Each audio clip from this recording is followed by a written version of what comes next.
Hey, so your pills are not going to fix your blood pressure, and neither is a 7-minute visit to your doctors, unfortunately. Now, I need you to hear what I'm about to sort of kind of go through, okay? Because it's not kind of what you think. Medication works, it does push down the numbers. However, but pushing the numbers down and fixing the problem are two completely different things, okay?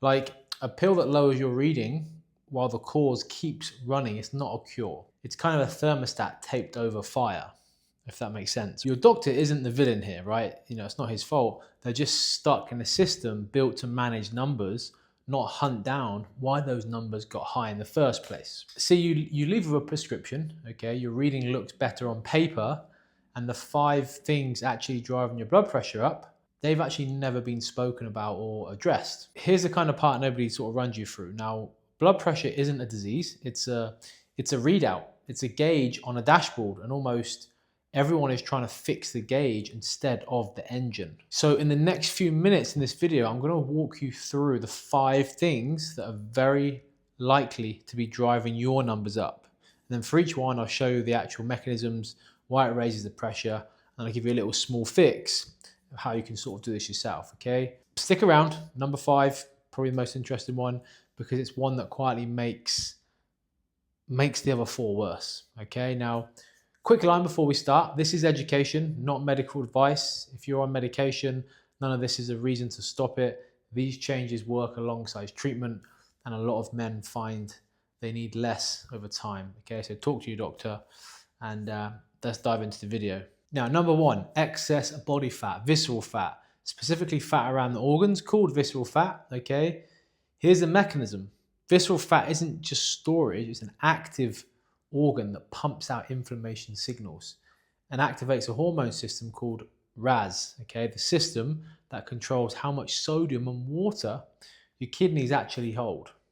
Okay, now more visceral fat means more of that system switched on, which means more fluid in your vessels, tighter vessels walls. Okay, on top of that, fat literally packs in around kidneys and physically squeezes them tight, yeah, which then spikes blood pressure up even higher. Now, the good news is you do not need to get shredded, okay? Studies consistently show that losing, 5 to 10% body fat produces a meaningful drop in your blood pressure, okay? Sometimes enough to even come off medication, all right? Now, the small fix, strength training and a calorie deficit, just to put this in brief, but this needs to be built around your lab work. It's the most important thing. Always aim between about 15 and 18% body fat.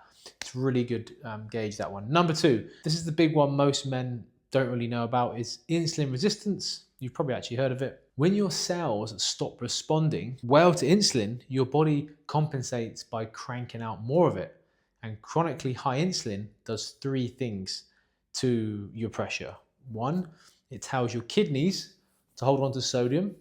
Okay, same fluid problem as before, but 2, it revs up your sympathetic nervous system, your fight or flight wiring, okay, which constricts vessels, heart rate, and then 3, damages the lining of your blood vessels. So they can't really relax the way they should do. So you can be leanish, still have a wrecked blood pressure if your insulin is high. And this is why you don't just lose weight. It always fails a lot of guys if they focus on that. The small fix, stop drinking sugary drinks, soda, juices, sweetened coffee, liquid sugar. Cut the liquid out, before you touch anything else on your plate. Now, again, strength training is the quickest way to fix insulin resistance because you're building muscle. Muscle acts as a sponge, therefore insulin resistance reverses. So weightlifting is tremendous for reversing, you could probably call it type 2 diabetes, right? By the way, head down below in the description and the chat, and there's a video of how we've helped 3,000 plus men reduce their high blood pressure, get their numbers down. Some of them come off medication, all right?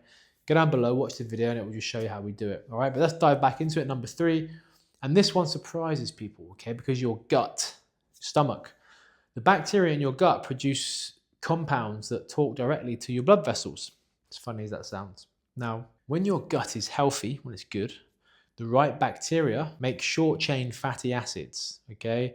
Compounds that help your vessels relax and keep inflammation sort of down. Now, when your gut is out of balance, therefore, you get the opposite. Less of those helpful compounds, more inflammatory ones, and sometimes a leaky gut lining that lets inflammation spill into your bloodstream, all right? Inflamed vessels are stiff vessels.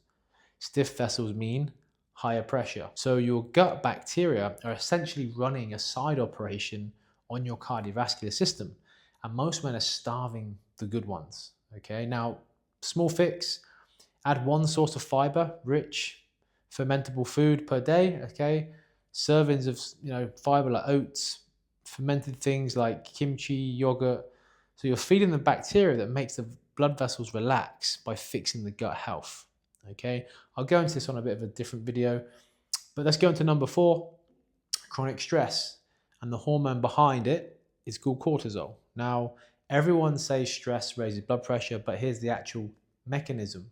Cortisol makes your kidneys retain sodium, and it makes your blood vessels more sensitive to the constrict signal. So the same stress hits harder, then your blood vessels sort of clamp down more. And here's the kind of kicker, right? So chronic cortisol also drives visceral fat and worsens insulin resistance. So stress isn't one cause, it's actually pouring fuel onto the causes 1 and 2. Okay, so the problem isn't acute stress. A stressful meeting is fine.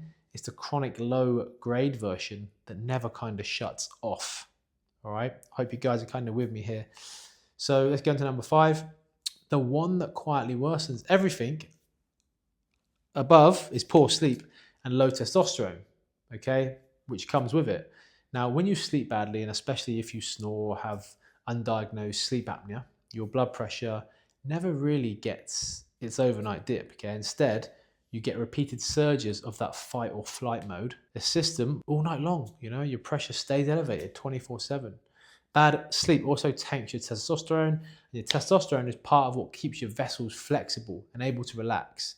So low T stiffens vessels and it higher pressure.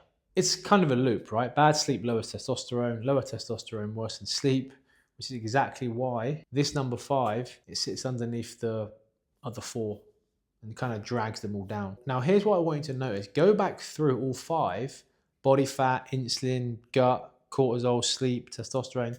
They don't run on separate tracks. They're all funnel into the same 2 or 3 pathways: fluid retention, fight or flight overdrive, stiff inflamed vessels.